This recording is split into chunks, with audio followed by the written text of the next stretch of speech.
네, 꼬리에 꼬리를 무는 한국 경제사. 지난 시간에는 금융실명제 이전. 네. 그러니까 지금으로선 정말 상상도 하기가 어려운 우리나라의 상황을 알아봤어요. 금융실명제를 안 할 수밖에 없었다가 네. 할 수밖에 없게 된 뭐 거의 그런 역사였는데요. 네. 김영삼 대통령 때 와서 가능해진 이유 역시 좀 민주화 덕분일까요? 아니면은 뭐 그런 생각도 했어요. 아, 이분이 좀 상남자력으로 음, 하나회부터 폭파해서 가능을 했을 수도 있지 않을까? 왜냐면 이 하나회가 좀 간단하게 얘기를 하자면 박정희 대통령이 키워서 이후에도 전두환 노태우 정권을 탄생시키면서 정계까지 독식한 네. 예, 군부의 이제 좀 육군 내 사조직이었잖아요. 아, 네. 아, 육군 내 사조직. 정말, 정말 무슨 판타지 소설 같네요. 저는 여기서 네. 이제 김영삼이 남의 통장을 폭파할 수 있었던 이유를 민주화 3, 상남자력 7에 한번 걸어봅니다. 네. 어쨌든 독재 정권 정치 자금이나 뭐 정경유착, 부정부패 이런 게 상당 부분 우리가 차명 거래라든지 네. 아니면 무기명 금융거래 관행을 통해서 이루어졌기 때문에 그리고 여기에 일반 국민들이 엄청나게 뭐 사실 여기서는 좀 뉘앙스가요. 뭐 분노했다 뭐 네. 이런 뉘앙스로는 전달이 잘 안 돼요. 그러니까 빡쳐 있었기 때문에 아, 민주화 정권이라고 하면 이 정권 자체에는 좀 기대가 있었어요. 그래서 이제 금융실명제 당연히 하는 거지 의무지. 근데 이거는 여론이고 뭐 10년 전에는 여론이 없었나요? 이미 장영자 사건 때부터 여론은 아주 이제 부글부글했어요. 근데 실제로 이제 돈과 힘을 가진 사람들의 압박을 이겨내기가 쉽지가 않았던 거죠. 네네. 네, 이걸 이겨낸 게 저는 상남자력이라고 생각을 합니다. 네. 아무튼, 네, 그 김영삼 대통령이 그 93년 2월 25일에 취임을 했는데요. 네, 그 이때는 이미 그 전에 노태우 대통령이 군 요직에 하나회 출신들을 다 이미 앉혀둔 상태였어요. 다음 정권의 어떤 견제용으로. 네, 근데 취임을 하고 거의 열흘 정도 3월 8일부터 네. 이 별이 막 떨어지기 시작합니다. 취임하고 석 달 동안 네. 그 100일도 안 되는 기간 동안에 네. 장군이 18명의 옷을 벗고요. 네. 네, 별이 한 40개가 넘게 떨어져요. 이야. 정말 그야말로 숙청이죠. 아니, 하나회도 그랬군요. 이제 금융실명제도 사실은 무슨 그렇게 기습전쟁 치르듯이 계획해가지고 처리를 확 이렇게 해버리거든요. 단시간 내에. 아, 그러니까요. 저는 어릴 때부터 뉴스를 정말 열심히 보는 어린이였거든요. 네. 근데 약간 이런 좀 금융 뉴스, 이런 쪽은 뭐 발표가 나도 네. 동네가 떠들썩할 일은 아니잖아요. 그렇죠. 막 실생활에 좀 느낌이 안 온단 말이에요. 음. 근데 그때는 그거 하고 나니까 동네에서 그냥 할머니, 할아버지 때까지 난리가 나는 거예요. 어. 아니, 이제 사실 대한민국 정부 수립 이후에 우리는 계속 차명거래를 어떻게 보면 허용을 해온 그러니까요. 셈이잖아요. 네. 그러니까 실명제가 뭐 원칙적으로 그리고 현실적으로 이제 너무너무 옳고 필요한 일이긴 하지만 나름 이제 이게 안 좋은 질서라도 이렇게 그 질서가 어떤 체제를 유지해온 기간이 좀 장기간이 되면요. 생태계가 생겨요, 나름의. 그러니까요. 그래서 이제 개 모임 이런 거. 예, 차명제를 가지고 나름 이제 생태계가 조성이 되어 있는데 한 번에 엎으면은 문제가 생길 확률이 있는 건 사실이에요. 있는 건 사실이었기 때문에. 근데 여기서 이제 발생할 수 있는 문제에 집중을 이렇게 포커싱을 이렇게 하다 보면요. 이게 이런 발생할 수 있는 문제에 집중하는 성향이 이제 리스크 회피 성향이거든요. 그렇대요. 이런 성향이 되면 현상 유지는 하는데 대담한 결정을 못 해요. 변혁이 좀 힘듭니다. 실명제 또 못하는 거죠. 근데 아시다시피 이제 하이 리턴은 이제 하이 리스크를 항상 동반을 하는데 우리의 이 김영삼 전 대통령이 위험 선호 성향이었던 거죠. 하이 리턴 좋아, 하이 리스크 가 이렇게. 상남자야. 그렇죠.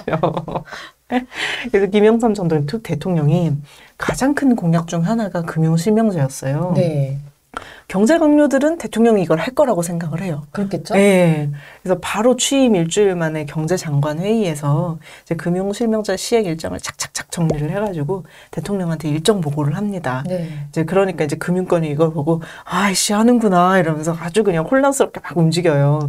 아니 왜 지금도 미국의 연준의 기준금리 발표 전에는 막 금융시장이 출렁거리잖아요. 그쵸. 네. 네, 일단 공식적으로 발표가 되면은 이게 약간 시장에 불리한 발표다 싶어도 안정이 되면서 불확실성이 해소되면서 좀 이제 약간 오르는 경향이 있거든요. 그거를 생각을 하시면 되는데 어쨌든 금융실명제 뭐 보고를 하니까 금융시장이 막 흔들리는데 정작 대통령이 갑자기 그래 알았어 이러면서 입을 다무는 거예요. 뭐 가타부타 말이 없이. 그래서 이게 일정 보고를 했는데 왜 아무 말이 없지? 하는 거 맞아? 왜 지시가 안 내려오지? 옛날처럼 이러다가 그냥 안 해버리나? 이런 식으로 또 이제 분위기가 흘러갑니다. 그러면서 5월이 그냥 지나가요. 아, 근데 그럴 수밖에 없었어요. 왜죠? 아니, 그때가 취임 직후고, 네. 아까 제가 말씀드렸잖아요. 네. 첫 석 달 동안 네. 이 하나회 숙청을 막 하고 있었다고. 그러니까 뭐 5월 달에는 아마 안 할 수밖에 없었을 것이고, 네. 금융실명제보다 조금 더 급한 일인데 그 와중에 또 금융실명제까지 한다 이러고 막 발표를 해버리면 네.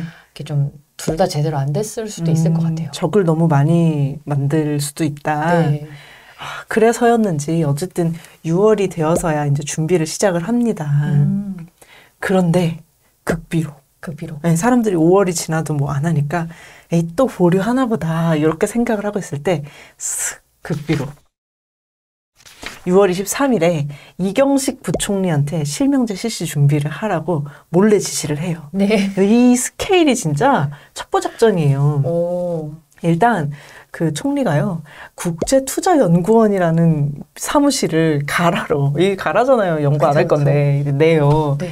이제 이 사람 여기에 이제 실명제를 추진하는 실무자들이 이제 장기 해외 출장을 보냅니다. 아마 실명제 추진하면 이 사람들이 준비할 거다라고 이제 알려준 분들이거든요. 그렇죠. 뭐 이 사람들을 이 사람들을 해외 출장을 보내버리니까 언론에서도. 네.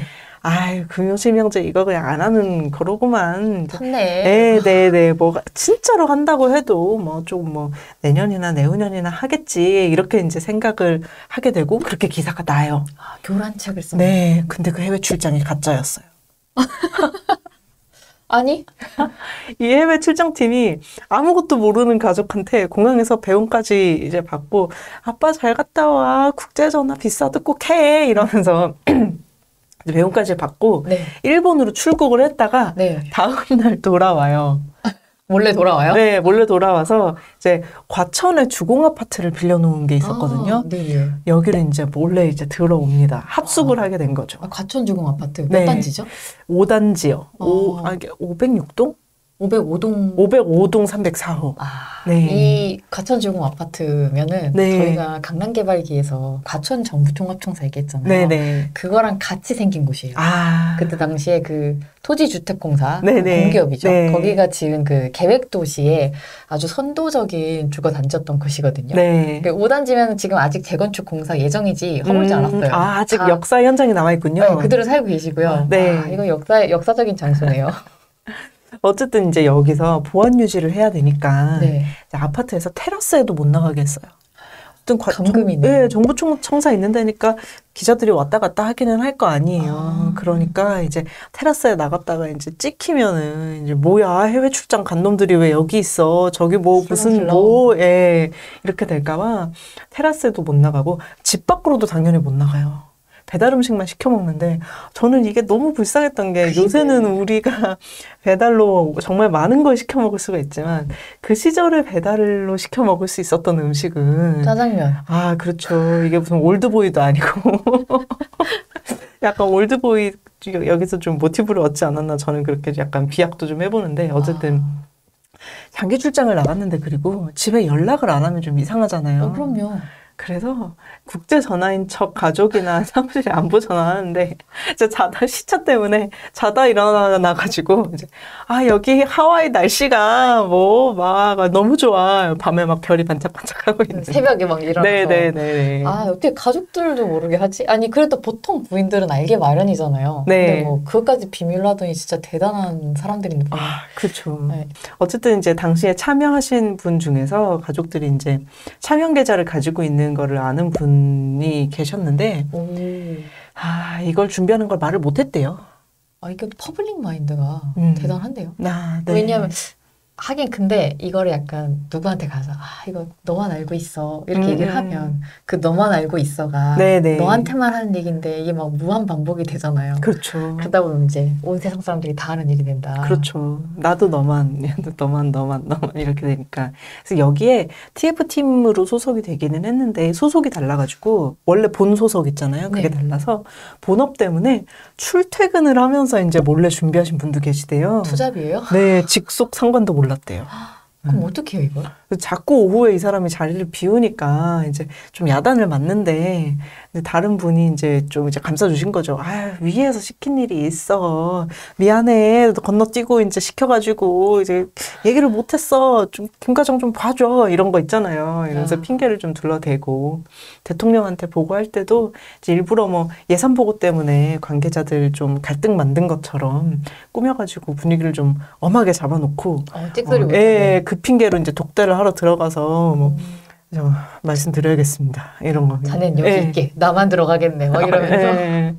몰래 이제 이야기를 나누고. 그리고 발표를 하려면 이거 프린트를 해야 되잖아요, 또. 그렇죠.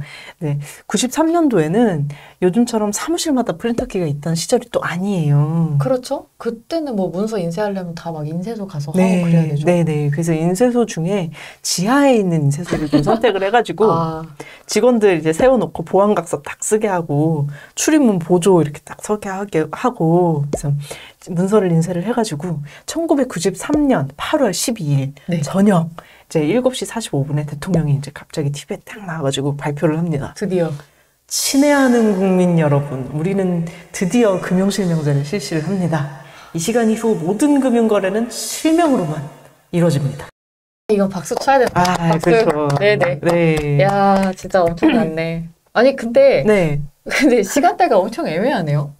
7시 45분. 네. 왜 이렇게 늦은 시간에 했죠? 이게 보통은 대통령이 무슨 발표를 하면은 거의 대부분 낮에 하잖아요. 그쵸. 뭐 정오회하고 뭐 이러잖아요. 네, 정오에 뭐 11시, 12시 이때 하는데. 이것도 다 이유가 있어요. 왜 7시 45분이냐? 보통 은행들 결산해서 퇴근하는 시간대가 7시에서 8시였어요. 은행에서 이 발표를 듣고 인출을 못하게 하려고. 이게 진짜 군사작전이네. 네. 뱅크런이 일어날까봐. 네네. 아니, 그럼 6월 23일이라고 하셨고, 아까. 네네. 그럼 이 발표가 8월 12일. 네. 진짜로 2달도 안 걸렸네요. 그렇죠. 이제 또 보류하나 보다 하고 안심하고 있던 사람들은 이제 아무런 반발도 못하고 통장에 이렇게 폭파당하게 됩니다. 이렇게 말씀은 드렸지만 뭐 조치 자체는 나름 계도 기간도 있고 그랬습니다. 그냥 돌이킬 수 없었을 뿐이에요. 아니 갑자기 한 건 알았는데 이렇게 자세히 들은 건 처음이거든요. 진짜 너무 재밌네. 네. 역시 저는 세계사 중에서도 우리나라 역사가 최고 재밌어요. 네. 뭐 이렇게까지 뭐 비밀스럽게 첩보작전처럼 할 필요가 있나 그게 좀 궁금하거든요. 하나회 척결하면서 지지율도 막 대통령 지지율 83% 넘고 굉장히 높았죠. 그다음에 여론조사에서도 금융실명제 찬성 여론이 그때 엄청 높았다고 그러더라고요. 네, 맞아요. 다 80% 계속 넘었다고. 그럼 대통령이 뭘 하기에 너무 좋은 조건이잖아요. 네. 근데 굳이 이렇게 비밀스럽게 첩보작전처럼 긴급 명령권까지 행사해서 이렇게 그런 생각이 드는 거예요. 그럼에도 불구하고 차명 계좌를 가진 사람들이 많았으니까 충분히. 너무 많으니까? 네네. 약간 이런 거를 생각을 하시면 될 것 같아요. 어쨌든 이건 돈 얘기잖아요. 그러니까 뭐 여론이 83%를 찬성을 해도 이 나머지 반대하는 17%가 은행에 넣어 놓은 돈이 또 80%다. 이러면 사실은 이거는 그 17%의 의향이 더 중요한 거거든요. 이거 알 수가 없잖아요. 사실은 좀 이럴 확률이 크죠. 네. 차명 계좌를 가진 사람들이 돈이 많았을 확률이 크죠. 그러니까 이걸 한다고 미리 공표를 하면 사람들이 은행에서 돈을 다 미리 빼가지고 뭐 다른 자산에다가 해버릴 수 있는 문제가 생겨요. 투자를. 실제로 그때까지는 차명이니까 그렇게 한다고 해서 알 수가 없잖아요. 내가 추적도 불가능하고. 전두환 대통령 때 82년도에 그거 하려고 했었을 때 정보가 샜을 때 실제로 그 은행에서 돈이 빠져가지고 부동산으로 되게 많이 갔어요. 네. 그래서 우리나라에서 사실 가장 잘된 경제정책이자 금융정책 중 하나가 이 금융실명제인데 이렇게 첩보작전처럼 이렇게 쫙 해가지고 한 번에 착 이렇게 한 덕분에 우리나라 경제가 드디어 전환점을 맞이할 수가 있었습니다. 전환점이요? 네. 좀 약간 구체적으로 설명을 해주실 수 있을까요? 일단 이 돈이 지하 경제가 아니라 사람들의 소득이나 거래 금액이 통계로 잡히잖아요. 네. 그러면 정부의 소득세하고 법인세 수입이 증가를 해요. 그러니까 이제 뭐 돈이 지하 경제가 아니라 네. 좀 나라 곳간으로 돌아간다. 네. 예, 들어가야 될 곳에 제대로 들어간다. 그쵸. 이게 세수가 늘어나야 결국 정부가 뭐 복지도 할 수가 있는 거고 공공 인프라도 좀 확충을 할 수가 있는 거거든요. 근데 이때는 또 우리가 여기 좀 다른 챕터 얘기지만 복지에 대한 그 열망도 되게 좀 커지던 때라서 세금을 많이 걷지 않으면 안 되는 상황이었는데 금융실명제가 안 되면 세금을 많이 걷을 수가 없는 거죠. 그렇죠. 네네. 누가 얼마 버는지 알고. 이렇게 투명해져야 또 세율도 좀 합리적으로 정할 수가 있거든요. 이렇게 큰 변화다 보니까 차명계좌를 굴리던 분들이 반발이 심하기는 했어요. 그렇겠네요. 막 얘기하는 반발이 아니 개개인이 돈 거래하는 거를 이거 다 들여다보다니 통계로 만들어서 세금도 매기겠다니 국가가 모든 걸 통제하는 좌파적인 어떤 망동이다. 그래서 막 좌파가 청와대에 침투했다. 시비를 엄청 걸었습니다. 아니 아까 우리나라 국가가 그때 당시엔 좀 국가사회주의적이었다고. 네. 그리고 침투라니. 이게 무슨 뭐 무장공비도 아니고. 그렇죠. 그리고 금융실명제 처음 시도한 정부는 전두환 정부였고. 네. 그다음에 실제로 성공시킨 정부는 김영삼 정부였고. 네. 그럼 둘 다 이제 좀 저희가 현대에서 보기에는 보수 우파 정부잖아요. 네. 좌파십이요? 그냥 마음에 안 들면 다 좌파라고 하는 거 아니에요? 조금 그런 면이 뭐 없지 않아 있던 네. 그런 부분이었죠. 그래서 여기까지만 들으면 네. 우리 상남자 김영삼 대통령의 금융정책이 대성공만 한 것 같잖아요. 네, 아시죠? 그렇지 않다는 거. 네, 그렇죠. 외환위기가 왔죠. 네. 그 외환위기 얘기를 제가 이제 여기서 본격적으로 하려는 건 아니고 이제 그게 올 수밖에 없게 만든 그 직전까지의 김영삼 대통령의 금융정책의 흑역사를 저희가 다음 시간에 좀 얘기를 해보겠습니다. 흑역사. 네. 좋은 거 얘기했으니까 나쁜 것도. 네. 오늘은 정말 좀 군사작전, 첩보작전 같았던 금융실명제 얘기를 들어봤습니다. 드디어 우리나라 금융시장이 지하에서 지상으로 투명성이라는 것을 처음으로 확보하게 된 역사적인 사건이었네요. 네. 예. 근데 또 이제 금융정책의 명과 암을 이렇게 한 정권에서 다 가져갈 수가 있나 싶게 외환위기가 일어나는데요. 다음 시간에는 저희가 외환위기의 원인이 된 금융정책 흑역사를 좀 들어보겠습니다. 네, 예, 감사합니다.